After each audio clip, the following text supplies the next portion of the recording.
Trial of Strength. Oh yes, it is chapter 4, the Trial of Strength chapter.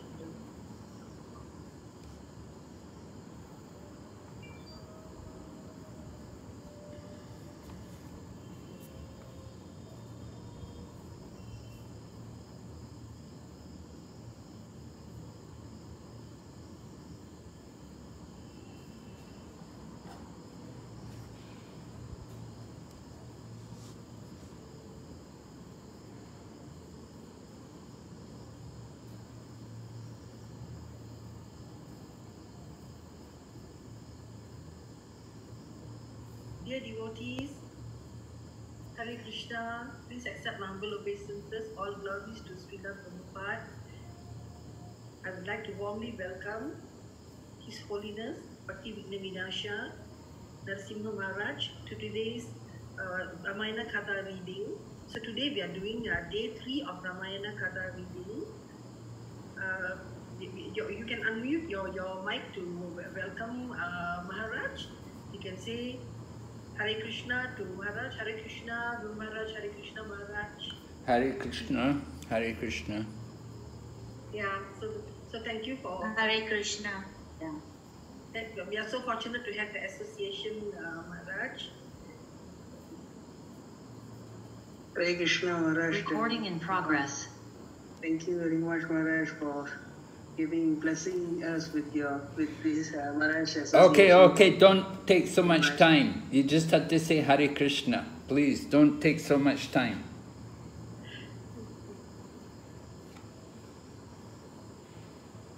Go ahead, Sri Devi.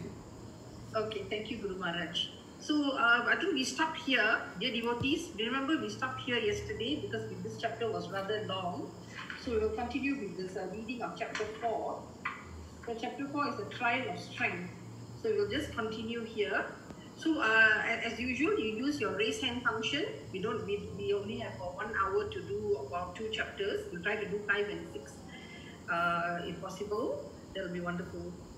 Okay, so use your raise hand function and then we'll follow the queue, raise hand function queue. So it will be wonderful if all of you can participate. Guru Maharaj, like to read first, Guru Maharaj?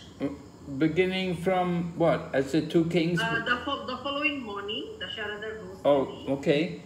The following morning, Dasarath rose early and performed the first ritual for invoking good fortune. He had his 4 sons brought before him and then gave to the Brahmana priest 100,000 cows on behalf of each of them. The emperor also distributed gold and gems to the thousands of rishis assembled in Mithila to witness the wedding. The 4 princes shaved their heads and dressed in silk robes, putting on brilliant jeweled ornaments.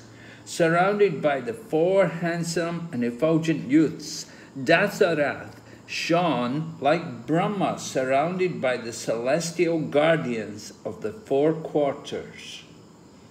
A great pavilion had been erected for the ceremony. Its walls were constructed of marble, and it was supported on numerous pillars studded with sparkling gems. Fragrant and brightly coloured flower garlands were draped everywhere, and the air was filled with the scent of black aloe incense.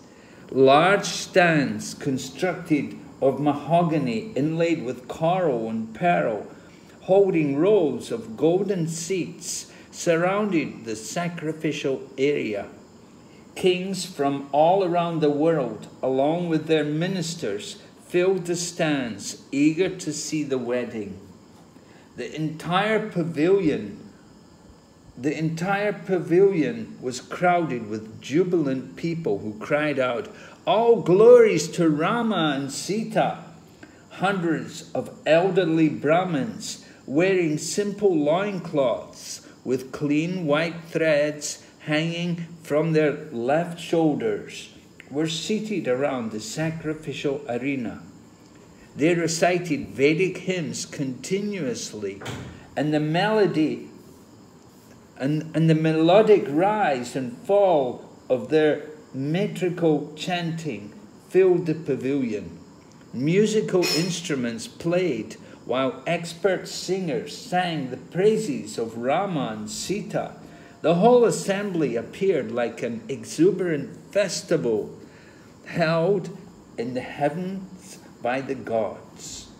Dasaratha and his 4 sons approached the sacrificial fire, which was rendered by Vashishta. When they were seated, the prince saw Sita and the other 3 princesses enter the arena. The prince's minds were captivated by the beauty of their wives-to-be, adorned with shining silk garments, jewels, and gold ornaments. The princesses appeared like 4 goddesses descended from the celestial realm. They sat down opposite their intended spouses, glancing down shyly, and Janaka stepped forward, speaking in a voice choked with emotion. "My dear Rama, I now give to you Sita to be your assistant in all your religious duties. She will always remain exclusively devoted to you and will follow you like you accept her. I bless you both." Janaka took Ram's hand and sprinkled sanctified water over their clasped hands, signifying the confirmation of the gift of Sita. Holding Sita's hand, Rama led her slowly around the sacred fire. From the upper reaches of the pavilion, gods were heard to exclaim, "Excellent! Bravo!" Celestial flowers rained down upon Rama and Sita. The entire assembly of onlookers erupted with a shout of joy. Both Dasaratha and Janaka looked with tearful eyes at the newlywed couple. Rama's complexion, resembling a celestial emerald, contrasted the pure white features of Sita. They were both covered with golden flower petals, and their many jewels shone brilliantly. As they walked hand in hand around the fire, Sita looked down in shyness, while Rama smiled at the loudly cheering crowds in the pavilion. Each of Rama's 3 brothers, one after another, in order of their seniority, took the hand of one of the other 3 princesses. Lakshman was united with Urmila, Bharat with Mandavi, and Shatrughna with Shrutakirti. The 3 effulgent princes, holding their brides' hands, went around the sacred fire along with Janaka and the many sages. Cries of happiness filled the pavilion. While the gods played their celestial drums, bevies of apsaras danced and Gandharvas sang. The sages recited Vedic texts, and the blast of conch shells was heard everywhere. All those present in the assembly were lost in ecstasy. The ceremony ended at midday, and the kings and princesses gradually retired to their tents, headed by Dasaratha, Janaka, and the 4 newly married couples. The following day, Vishwamitra, after taking permission from both Dasaratha and Janaka, left for the northern Himalayan ranges, his mind intent on the performance of asceticism.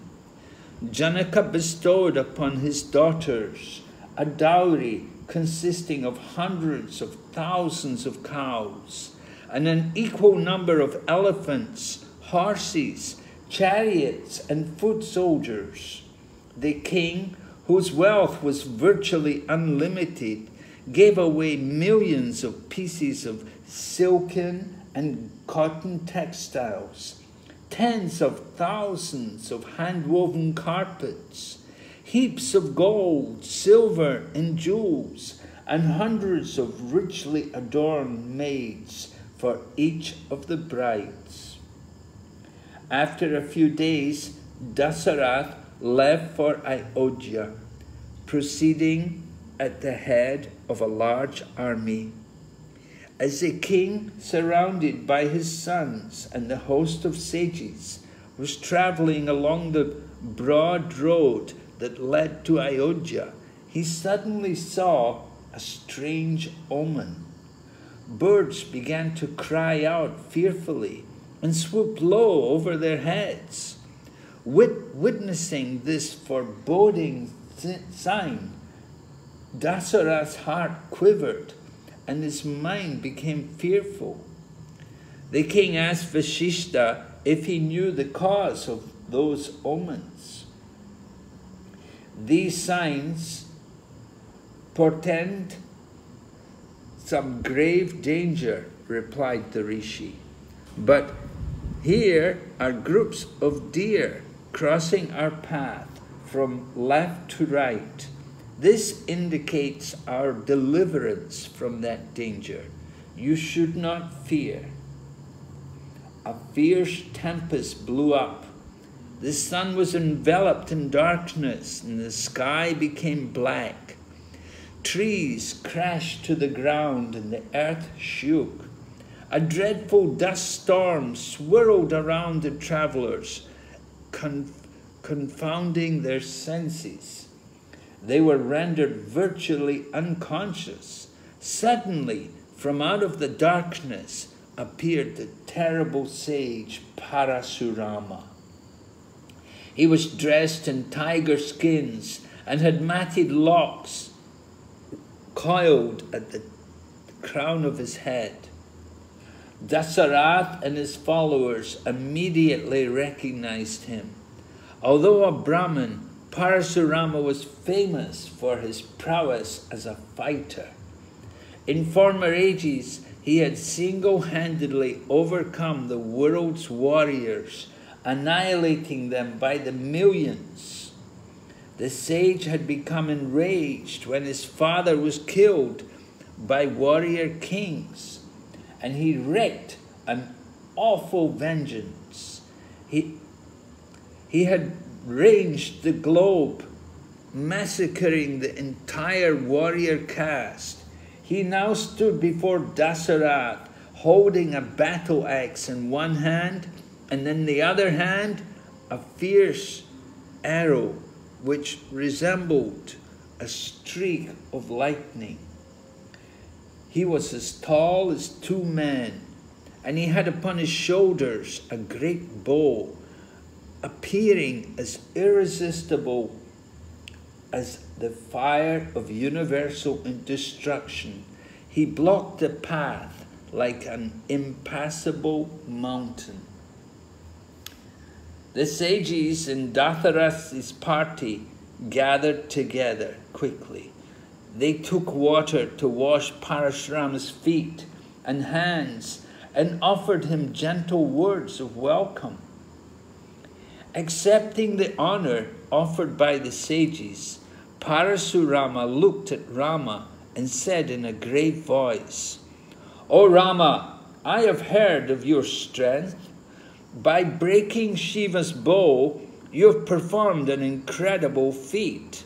How can I, who has formed a great enmity with all warriors, tolerate hearing of such prowess existing in a king? I have here another sacred bow, that of Vishnu. Let me see your power now. Fit this celestial arrow upon this bow and simply draw it to its full length. If you are able to accomplish this task, then I shall challenge you to single combat. When you stand on the battlefield and are swept away by the force of my weapons, you shall earn undying fame." Dasarath threw up his hands in horror. Knowing well of Parasurama's power, he feared for Rama's life. He approached the sage with joined palms and entreated him to spare Rama. Paying no heed at all to the king, Parasurama continued to speak only to Rama. Both the bow broken by you and this one here were constructed by the architect of the gods, Vishwakarma. The one you sundered formerly belonged to Shiva. However, this one here was Vishnu's property. It is thus more powerful than the one you broke, for Vishnu is always Shiva's superior. Parasurama took the bow from his shoulder. With furrowed brows, he gazed at Rama with bloodshot eyes, not immediately recognizing the prince's divine identity. The bow has been passed down from Vishnu to my ancestors, and finally to me. I now offer it to you, O Rama, considering your sacred duty as a warrior to always accept a challenge. Exhibit now the strength of your arms. Parasurama held out the enormous bow. Rama, smiling slightly, stepped forward. I have heard of your tremendous feat in fighting and killing all the world's warriors 21 times. You have fully avenged your father with this commendable action.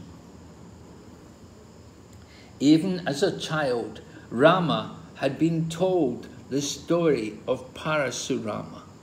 The many kings killed by that sage had become debauched, and it was by divine arrangement that they had been annihilated. As a sage, Parasurama had performed much asceticism and had finally been personally empowered by Vishnu himself. By dint of Vishnu's own desire and power, Parasurama had been able to exterminate the warrior class.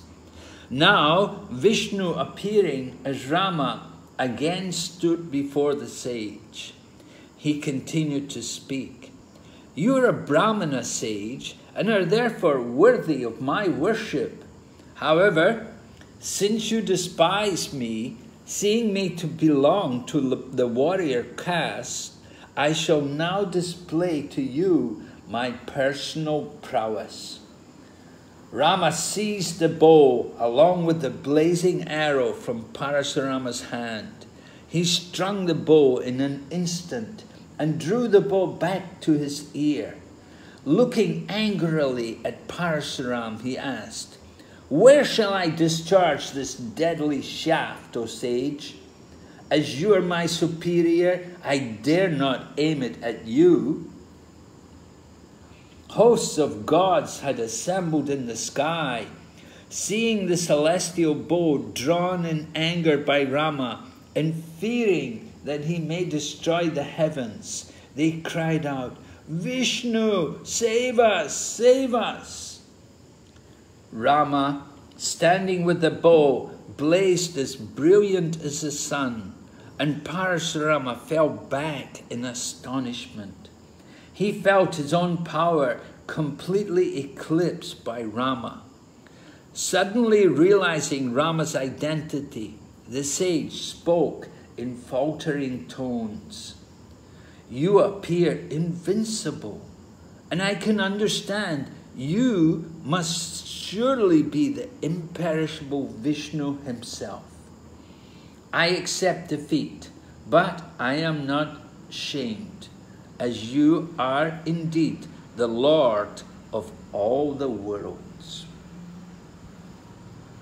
All right, somebody else like to take over from here? Thank you so much, Guru Maharaj. Anyone?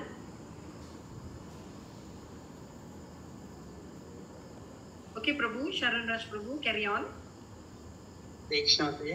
Parasuram reclaimed how Vishnu had long ago said he would come again to take back the divine energy he had given to the sage.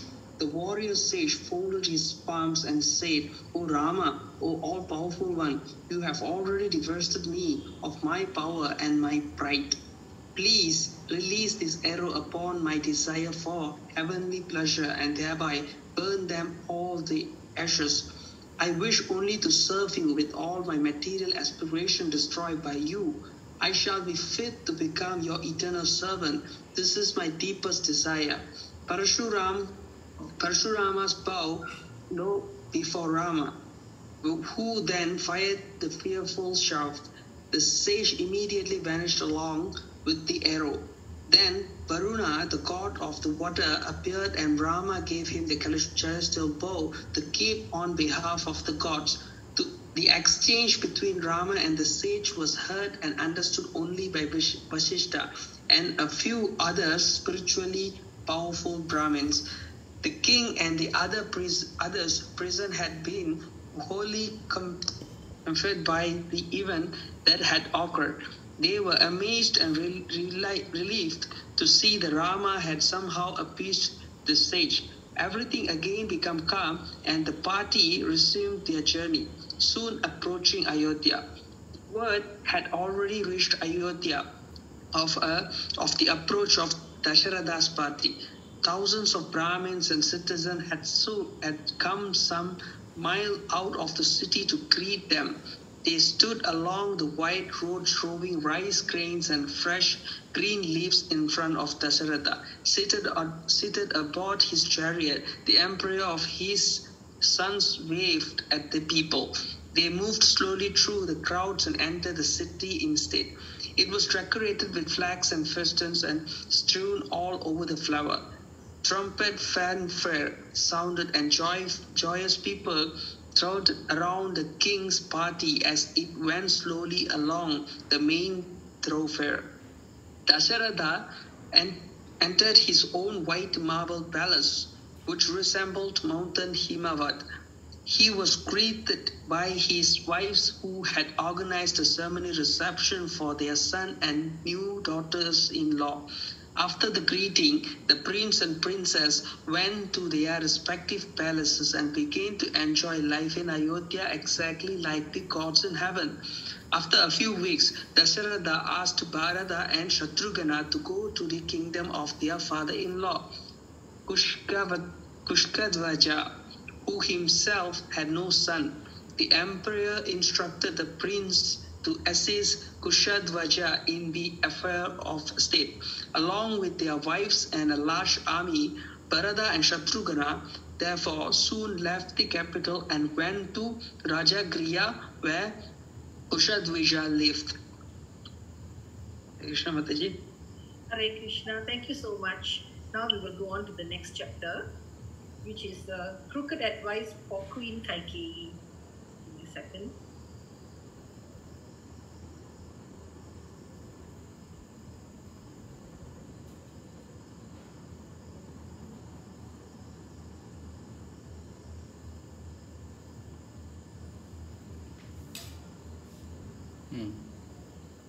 Okay, I don't see anyone raising their hands yet, so I'll just start here. Chapter 5, Crooked Advice for Queen Kaikeyi. The aging Dasharatha, thinking of his retirement, gradually entrusted more and more of the state affairs to Rama and Lakshman. Those two princes, along with their wives, served the king in every way. They always thought of the welfare of the people. Everyone became pleased with their disposition and conduct. They were gentle and kind, but firm when necessary.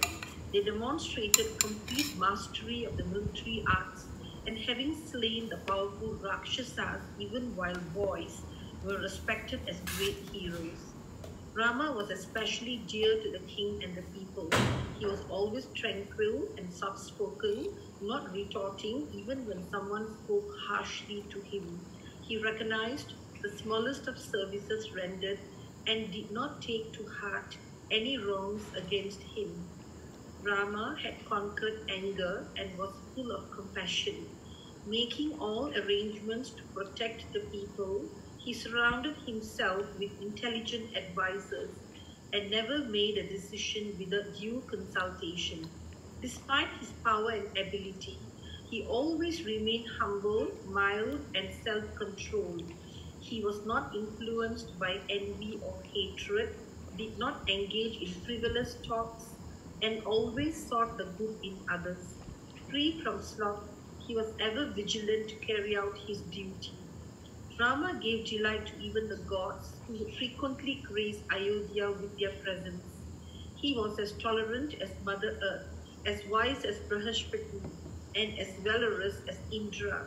His personal beauty was as resplendent as the brilliant sun god. Dasharatha, seeing his son endowed with so many virtues, longed to see him installed as the prince regent. The king discussed his desire with his ministers and priests. They all unanimously agreed that Rama, as the eldest son, was the rightful heir to the throne, and that he would be the most popular choice of the people. However, when the royal astrologers were calculating a favorable time for the coronation, they discovered dreadful signs in the heavens, portents that indicated that some calamity would soon occur. Dasharatha became concerned. The omens must surely foretell of his own impending death. He decided to perform the ceremony quickly, at the earliest opportune moment. Having set a date for Rama's installation, he summoned to Ayodhya rulers and important men from around the globe. But the gods so arranged that Dasharatha, in his haste, neglected to invite King Kushatvaja. Thus, neither Bharata nor Satrughna came for the ceremony. Dasharatha realized too late his omission, for it was a journey of some days to Rajagriha. Nevertheless, he considered that the two absent sons would soon receive the delightful news of their elder brother's installation. He felt sure they would be overjoyed and would not take offense. Soon a large gathering of kings and Brahmins appeared in Ayodhya, and Dasharatha had them assembled in the royal court. Sitting in state in the assembly, the emperor blazed forth like Indra in the midst of the gods. He spoke in a pleasing and melodious voice, which was at the same time sonorous and grave. All of you know how the earth has long been protected by me and the kings who previously appeared before me in my line. To the best of my ability, I rule the people, giving protection even at the expense of personal comforts. My body has become worn out in the shade of the royal umbrella. Carrying on my shoulders the burden of governing the globe, I've become old. I wish now to bestow this kingdom upon one well suited to take my place. Here is my beloved and eldest son Rama, who vies with the king of the gods in all virtues.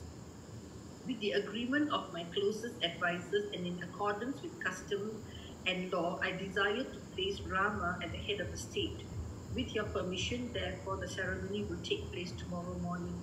Dasharatha looked around the vast assembly of kings and sages.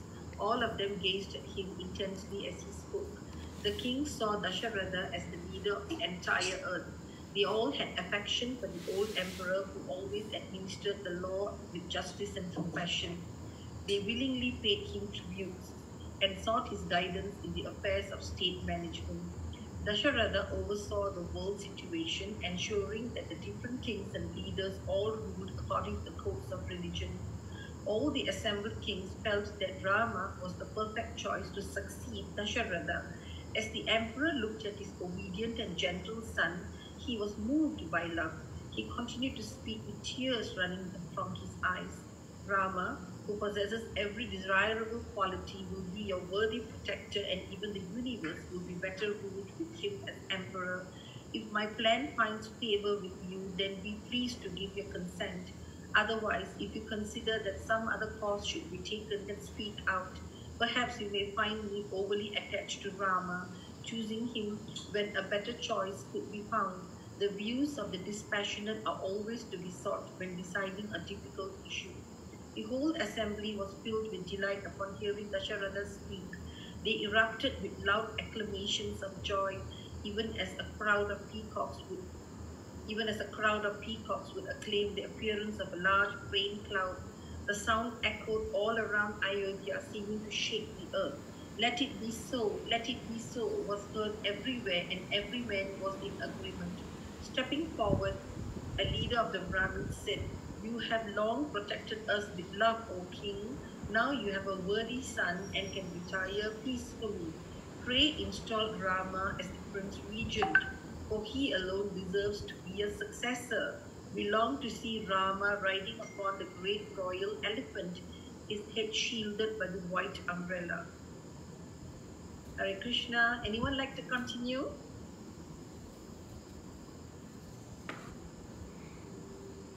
Yes, Prabhu. Minachi Sundram Prabhu, please carry on.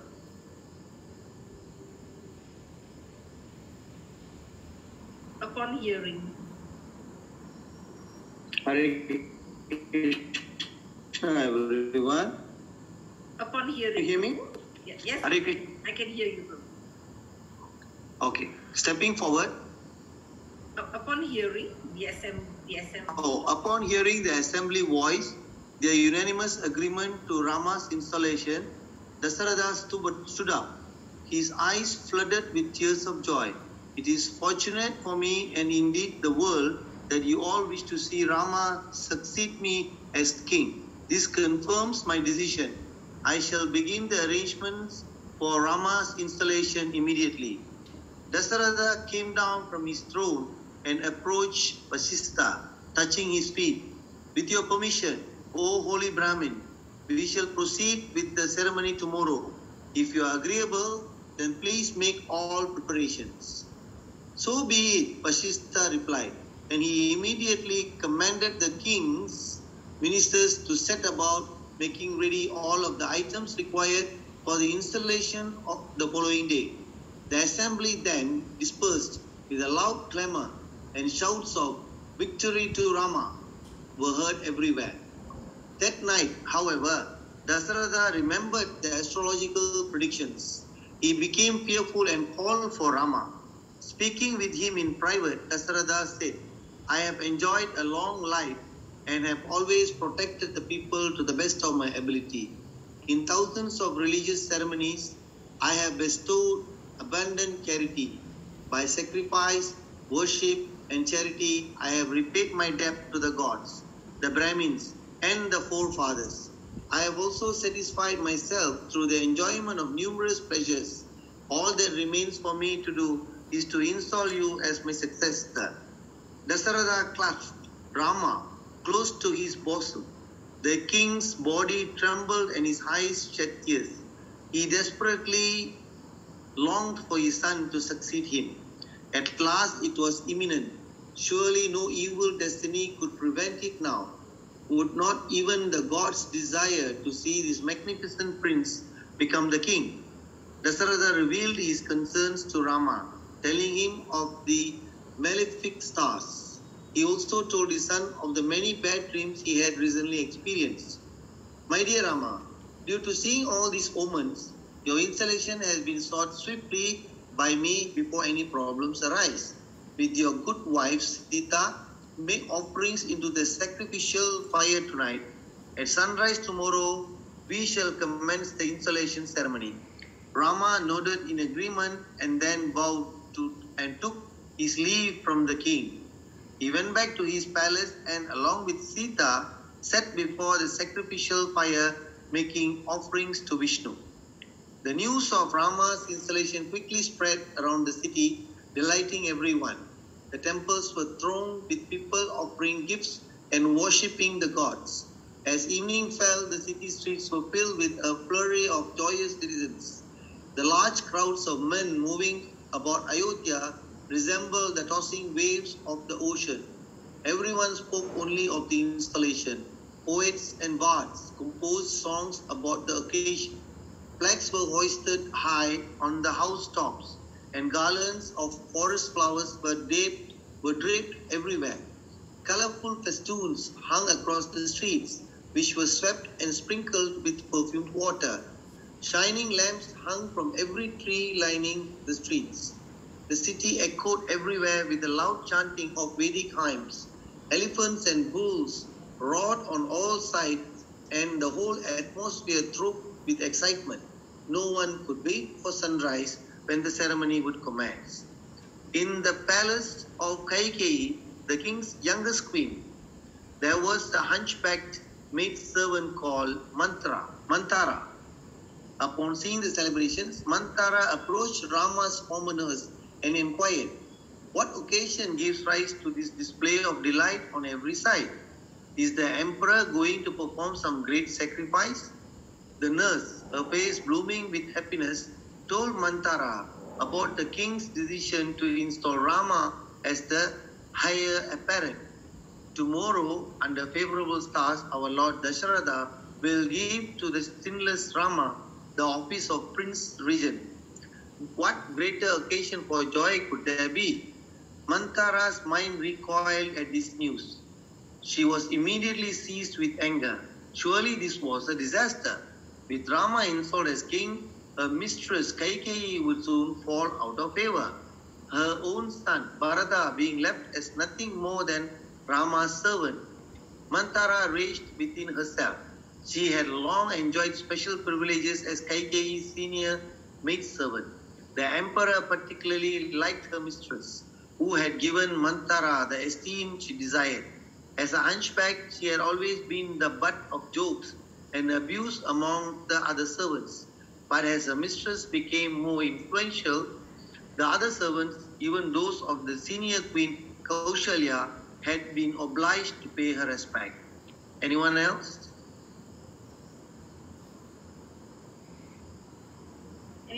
Anyone else? Mataji? Vaishnava Vani Mataji or Shamala Mataji, Salibi Mataji? Who else is here? Is Zaumi Mataji here? She couldn't come today. Who else? Otherwise, I can continue. Yes, Prabhu. Do you see another person raise hand? Okay. I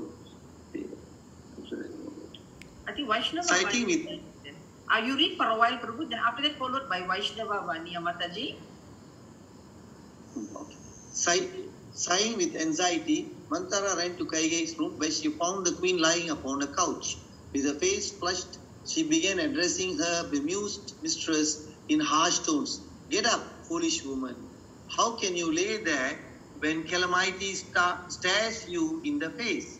You languish here at ease even as a flood of misery sweeps towards you, thoroughly neglected by your husband. You are threatened now with utter ruin." Kaikeyi looked affectionately at the servant. Mantara had been her childhood nurse, and Kaikeyi saw her like her own mother. The queen had not heard the news about Rama, and she inquired from Mantara, "Pray, tell me what causes you sorrow at this time. You seem sorely afflicted." Mantara became even more incensed upon hearing Kaikeyi's question. She replied in a low voice, trembling with anger, "There is no doubt that disaster now threatens us both. With your destruction will come mine, as much as with your good fortune rests mine. I am therefore saying this only for your benefit." She grasped Kaikeyi's hand, trying to impress upon her mistress what appeared to her to be the obvious facts. "Although born in a royal line, you seem ignorant of the ways of kings. A king will speak sweet words to a person while at the same time planning their destruction. The emperor has acted as your beloved spouse while performing deeds which will ruin you to the very roots." Kaikeyi sat up and looked at her servant curiously. Mantara's eyes blazed as she continued, "Having sent your own son Bharata away to a distant kingdom, this wicked king now plans to install Rama as Prince Regent. What greater misfortune could there be for you?" Kaikeyi smiled. She loved Rama as much as her own dear son, while Rama, for his part, looked upon Kaikeyi as being equal to his own mother Kaushalya. She felt a surge of joy upon hearing Mantara's report. She could not understand why Mantara was disturbed. Why was she so vehement? If anyone else had spoken about Dasharatha and Rama in such a way, she would have had them punished. But Kaikeyi was accustomed to her servant's sullen temperament. She felt there was no malice in Mantara, despite her often angry expressions. Okay, Mataji? Thank you so much, Prabhu. Now, Vaishnava Vani Thank you. Mataji. Hare Krishna. Hare Krishna Mataji. Carry on taking from her. Taking from her bosom a necklace of brilliant diamonds set in gold, Kaikeyi handed it to her servant and said, "My dear Datri, this is surely the best news you have ever brought me. My heart swells with pleasure at hearing your words, which seem to be like nectar. I wish to reward you. Take this gift and tell me if there is anything else I can do for you."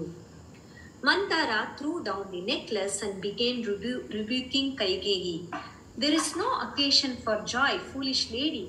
What strange frame of mind has seized you? An ocean of grief threatens to overwhelm you, and yet you stand here smiling. Your stepson Rama will become king while your own son Bharata is left aside. Bharata's claim to the throne is the same as Rama's, and thus Rama will see him as an enemy. Lakshman serves only Rama and Shatrugna serves your son.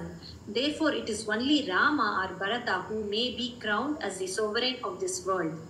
My mind quakes with fear to think of the danger to your son from the powerful Rama once he is king."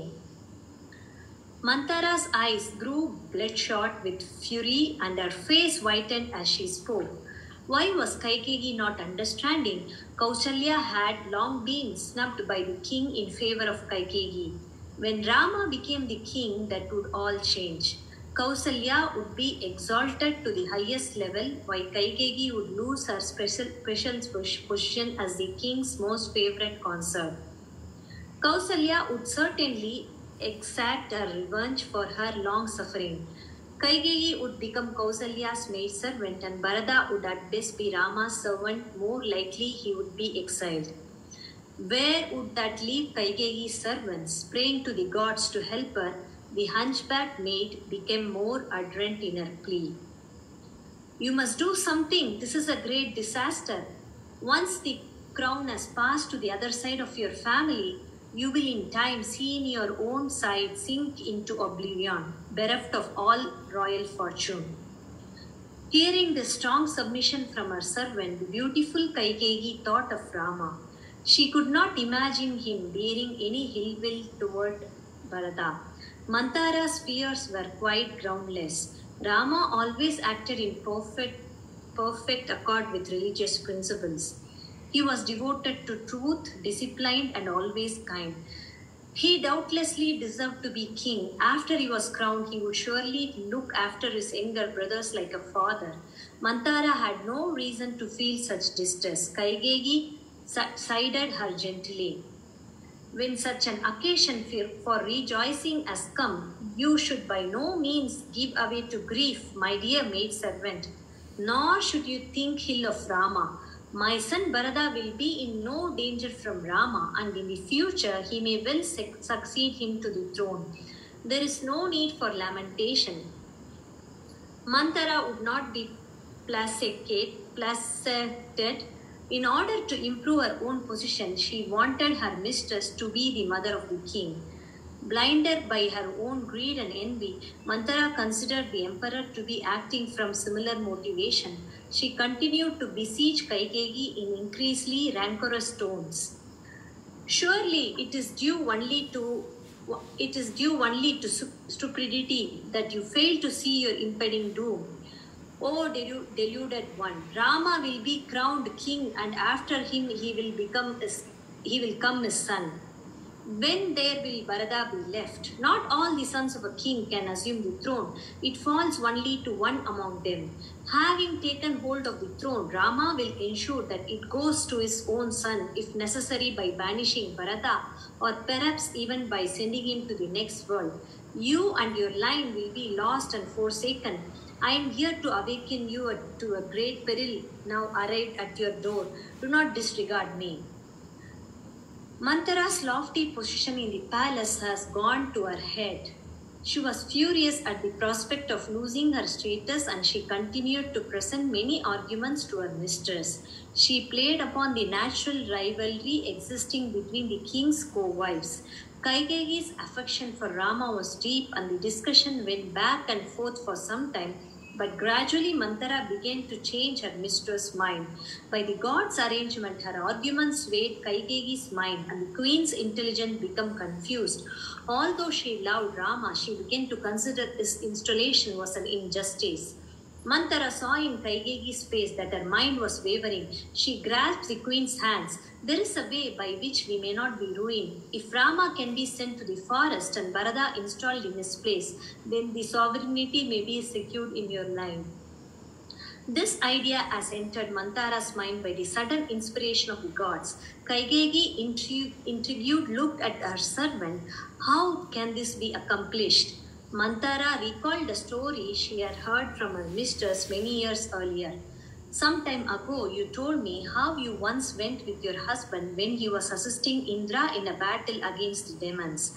Having fought hard one day, your husband lay unconscious on the battlefield, his body severely wounded. A grave danger beset him then from a demon who could come at night to devour the bodies of the warriors still on the field. Kaigeyi remembered the incident. Many years back, the emperor had gone to the heavens, taking Kaigeyi with him.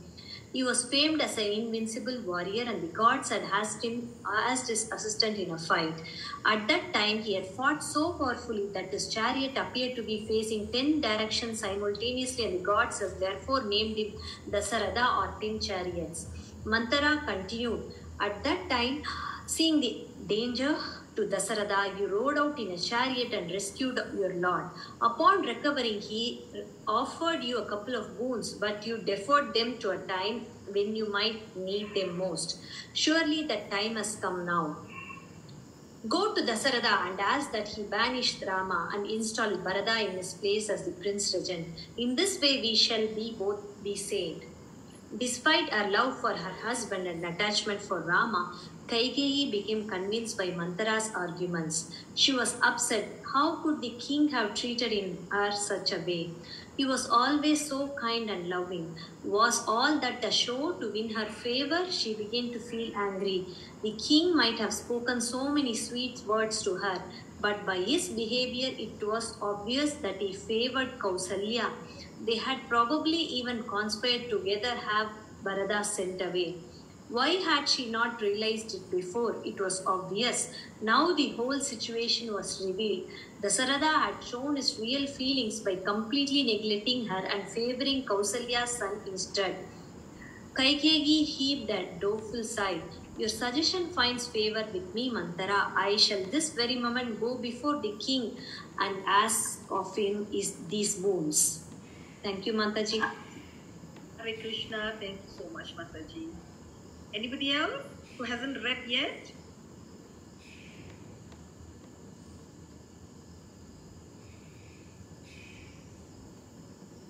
Just use the raise hand function. Zalmi, like to read?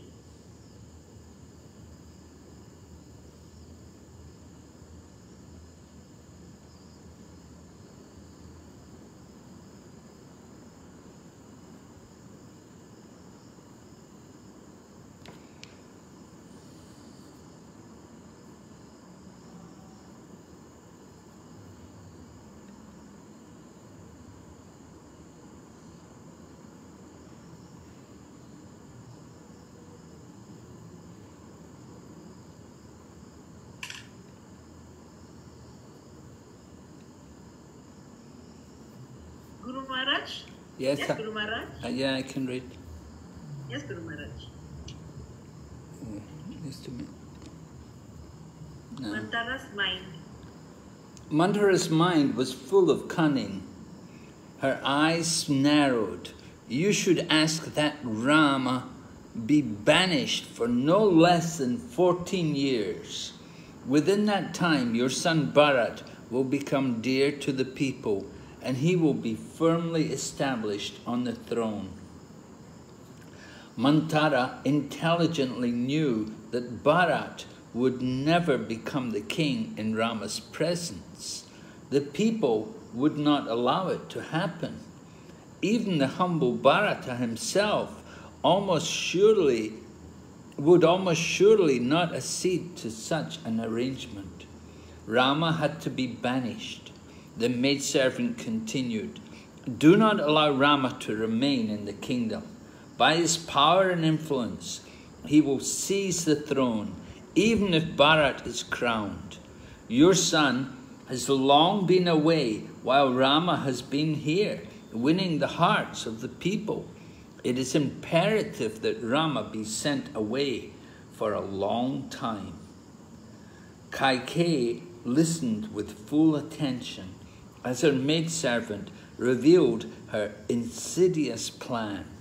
Listen as I tell you the means of approaching the king. Putting on soiled garments, you should go to the sulking chamber and lay down on the bare floor with your ornaments cast about and your hair in disarray. Lay there weeping.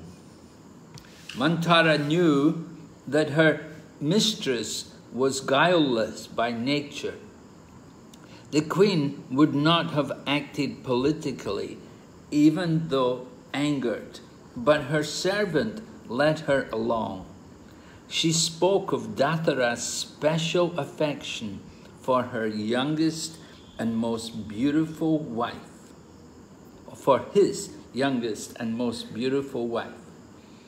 The king will never be able to tolerate your sullen mood. He cannot ignore you. He cannot ignore your order. For your sake, he would enter fire and even lay down his very life. Using the power of your charms, you will easily achieve your ends, O beautiful lady. Clenching her fist, Kaikeyi sat on her bed, spread with a pure white silk sheet. Manthara was right. The king obviously liked her for something, if only her beauty and charm. Every evening he spent time with her. Tonight he would be in for a surprise. Kaikeyi came fully under the sway of anger as Manthara continued. When the king sees you distraught, he will take you up and offer you anything. He will present priceless gems and pearls in order to pacify you. Do not be distracted from your goal of banishing Rama. Insist upon the 2 boons long ago given by your Lord. Take these boons now, O Queen. Demand the exile of Rama and the coronation of Bharat. Although Manthara showed her mistress an evil course disguised as good, Kaikeyi accepted her advice. Kind, gentle, and wise by nature, Kaikeyi nevertheless lost her good sense under the influence of her envious maid. Considering her husband and Rama as enemies, she spoke with hot, heavy breaths. You have given me good counsel, O wise woman. I have been cheated by the king. You have acted as my well-wisher by pointing this out. When my son is installed on the throne, I shall confer upon you numerous boons and much wealth. Manthara smiled and urged Kaikeyi to make haste. Let us go quickly to the inner room, for the king will shortly come for his evening visit with you. You should by no means stand by as Rama is made Prince Regent. Act swiftly for the interests of your son and your own self. Kaikeyi was pierced again and again by Manthara's sharp words. The servant repeatedly spoke against the king and Rama, asking Kaikeyi's and Rama stoking Kaikeyi's anger more. Arriving at the sulking chamber, the queen threw herself on the floor and said to Manthara, either Rama is exiled and Bharat made king, or I shall remain here in this state, taking neither food nor water. If my desire is not fulfilled, then you shall see me depart from this spot for the region of the dead. With her ornaments scattered and her garland crushed, Kaikeyi lay on the beautiful mosaic floor, appearing like a goddess fallen from the heavens. Her face dark with rage, she tossed about and sobbed. Thank you, Guru Maharaj. Thank you, everyone, dear devotees. So we stop here we finish chapter 5. So tomorrow we will do chapter 6, the King's Heartbreak. It's been such an enjoyable session, and we are very fortunate and blessed to have His Holiness Bhakti Vinasha Narasimha Maharaj read with us today. Thank you very much to all of you who have taken time and trouble to come. Hare Krishna. See you tomorrow. Hare Krishna. Hare Krishna Mataji. Hare Krishna Maharaj. Thank you very much. Hare Krishna Mataji. Hare Krishna.